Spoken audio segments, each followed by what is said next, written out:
Dear students, welcome to my YouTube channel Physics with Vikas sir. Today we are discuss on the point of linear magnification for a concave mirror. As you know, we have the mathematical formula m is equal to minus v upon u is also equal to I upon o.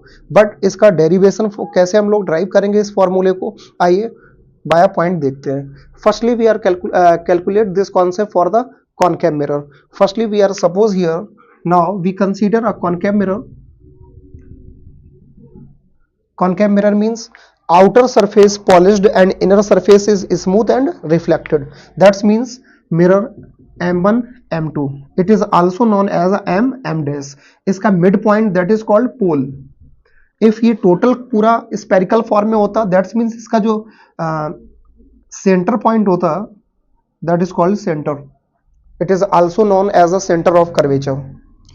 First ray that is called principal axis, which is passed from the point of center of curvature and the pole, that is called principal axis. Now we consider an object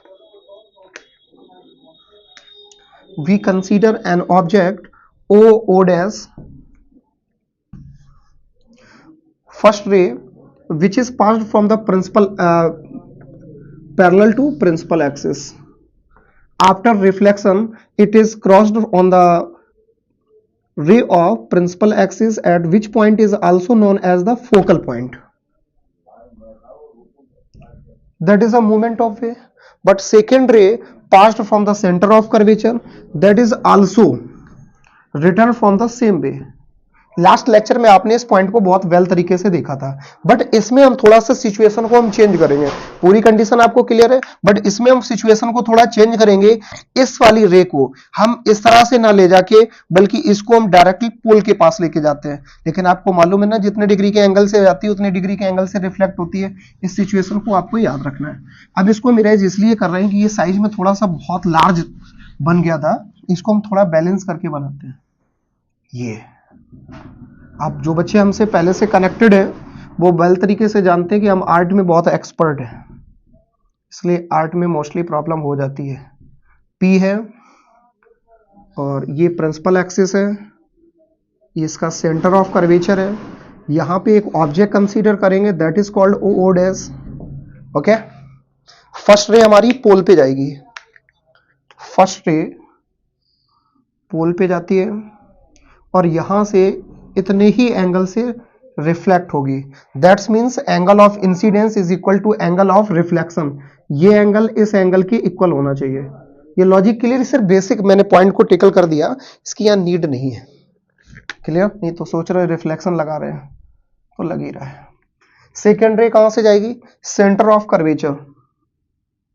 second रे centre of curvature से जाती है और जिस वे जाती है same way वापस आती है, क्योंकि 90 डिग्री के एंगल से इंसिडेंट हो रही है तो रिफ्लेक्शन भी 90 डिग्री के एंगल से होगा. रिफ्लेक्शन के बाद दोनों रे एक दूसरे से किस पॉइंट पर इंटरसेक्ट कर रही है? दैट्स मींस वही इमेज फॉर्म हो रही है, that is called I dash. Lens में और मिरर का तो बेसिक स्ट्रेटजी आपको पता है कि सारी डिस्टेंस पोल से मेजर करते हैं. वैसे ही लेंस में हम ऑप्टिकल सेंटर से करते हैं. सबका अपना अपना क्राइटेरिया है. पोल टू इमेज तक की जो डिस्टेंस होती है उसको हम वी कंसीडर करते हैं. Pole to centre of curvature is also known as the radius. Pole to the distance at the point of object, that is also known as the u. Okay, the height of object, that means the total height, that is called o, and the height of image, that is called I. Point be noted or not? ये basically वो values हैं जिनको मैंने define कर दिया board पे. और कौन सी वैल्यू को पॉजिटिव साइन से लेते हैं, कौन सी वैल्यू को नेगेटिव साइन से, हम लोग साइन कन्वेंशन की प्रॉपर्टी को भी डिस्कस करेंगे. बट इससे पहले के लेक्चर वीडियो में आपने वेल तरीके से साइन कन्वेंशन की बेसिक प्रॉपर्टी को देखा होगा. आओ हम लोग मुद्दे पे बात करते हैं.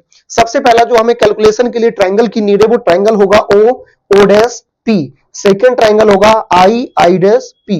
लिखेंगे triangle O dash P and I dash P are similar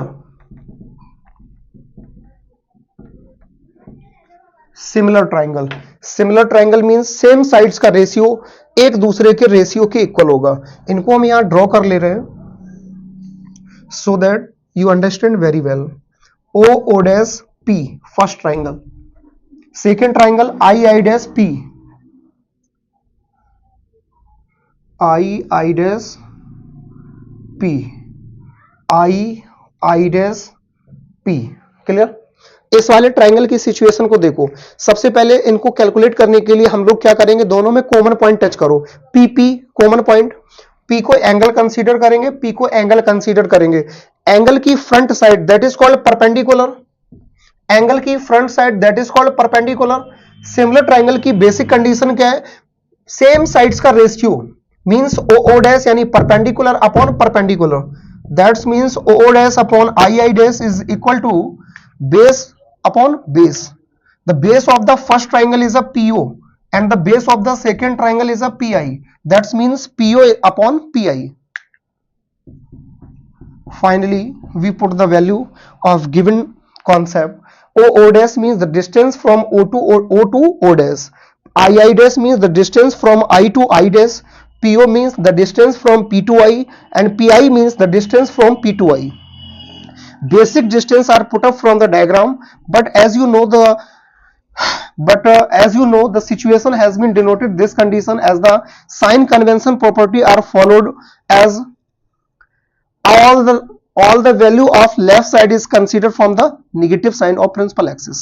Principal axis के लेफ्ट साइड की सारी डिस्टेंस हम नेगेटिव साइन से कंसीडर करते हैं। पॉइंट क्लियर है ना आपको? बट एक पॉइंट और आपको लर्न करके रखना है कि प्रिंसिपल एक्सिस से अपर पार्ट की सारी डिस्टेंस वो लेफ्ट साइड हो राइट साइड हो, इसको भी हम पॉजिटिव साइन से कंसीडर करेंगे, बट डाउन साइड की सारी डिस्टेंसेस को हम नेगेटिव साइन से कंसीडर करते हैं। ओके, फाइनली वैल्यू को पुट करेंगे। O dash means the height of the object that is called O. O means positive, principal axis से अपर पार्ट की डिस्टेंस है positive plus O, I means the distance from I to I dash that is called capital I। But ये distance downward है, downward के case में actually हमारी inverted image है, और इन्वर्टेड इमेज कैसा वैल्यू क्या होगी, -I। PO means the distance from P to O that is called U. The distance is the left side and also it is a distance to parallel to principal axis, so it is used as a -U. And now we are talking about the PI. PI means the distance from P to I that is equal to V. V means -V. That is the distance of left side. Now we are talking about the sign convention. Okay. Finally, minus plus. Okay. O upon I minus I is equal to u upon v. आपको something answer feel हो रहा होगा और पूरा answer feel कराते हैं। इसके लिए एक सिचुएशन बताते हैं। सपोज करो x upon y is equal to c upon d mention है।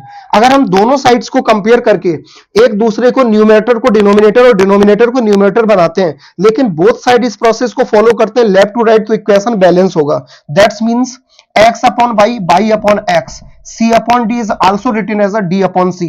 दोनों इक्वेशन एक ही बात है, no one issue, because here is also x is equal to c and here also x is equal to c, y equal to d, y equal to d। फिर से just repeat it and listen again। Now we are talking about the point of b upon a is equal to d upon c। It is also written as a upon b is equal to c upon d। Okay, so here also follow this situation, o upon minus I, it is also written as a minus I upon o is equal to v upon u। That is the format of your linear magnification formula for a concave mirror। But same फॉर्मूले को हम actually linear magnification किसके इक्वल होता है, m। That's means that is the final formula, m is equal to minus I upon O is equal to v upon u। Point be noted और not? But इस minus के sign को हम यहां से इस साइड भी भेज देते हैं, इस नेगेटिव साइन को इस साइड भेजेंगे, ये यहां गया। अब सोच रहे हो सर ऐसे कैसे होता है, अपनी मर्जी चला रहे हो, भेज रहे हो। अच्छा ऐसा करो, देखो, और एक काम करते हैं, पूरे इस कंडीशन को एक्चुअली अभी इसको होल्ड करो, इक्वेशन में माइनस का मल्टीप्लाई करो। माइनस का मल्टीप्लाई करेंगे तो क्या होगा, I upon O minus minus plus is equal to minus we upon you. ये मेरा आंसर है। बट इस लीनियर मैग्निफिकेशन m इक्वल होता है तो इसको हम नोट डाउन करेंगे, m is equal to I upon O is equal to minus we upon u. आपके माइंड में एक थॉट आया होगा कि एक इक्वेशन में दो बार इक्वल कैसे आता है। इसी फॉर्मूले को हम 3 फॉर्म में ट्रांसफॉर्म करके मैथमेटिकल कैलकुलेशन करते हैं according to situation. For example, suppose that एक क्वेश्चन गिवन है जिसमें आई और ओ की वैल्यू गिवन है और लीनियर मैग्निफिकेशन फाइंड करना है। हम इसी को ट्रांसफॉर्म करके सिर्फ फॉर्मूला यूज करेंगे, m is equal to I upon O. For a second condition, मेरे पास एक फॉर्मेशन है जिसमें v और u गिवन है और लीनियर मैग्निफिकेशन फाइंड आउट करना है। हम according to situation format use करेंगे, m is equal to minus we upon you, ये भी इसी का फॉर्म है। और इसी फॉर्मूले को और भी हम ट्रांसफॉर्म करके यूज कर सकते हैं, I upon O is equal to minus we upon U. That's means सिर्फ इस कॉन्सेप्ट को जिसमें 3 वैल्यूज गिवन होगी और फोर्थ कोई भी एनी वन वैल्यू आपको फाइंड आउट करनी होगी। That's means I upon O is equal to minus we upon u. That is your final formula. Now you be note down. I hope that आपको topic clear हो गया होगा। Screenshot ले लीजिए। मिलते हैं एक ब्रेक के बाद।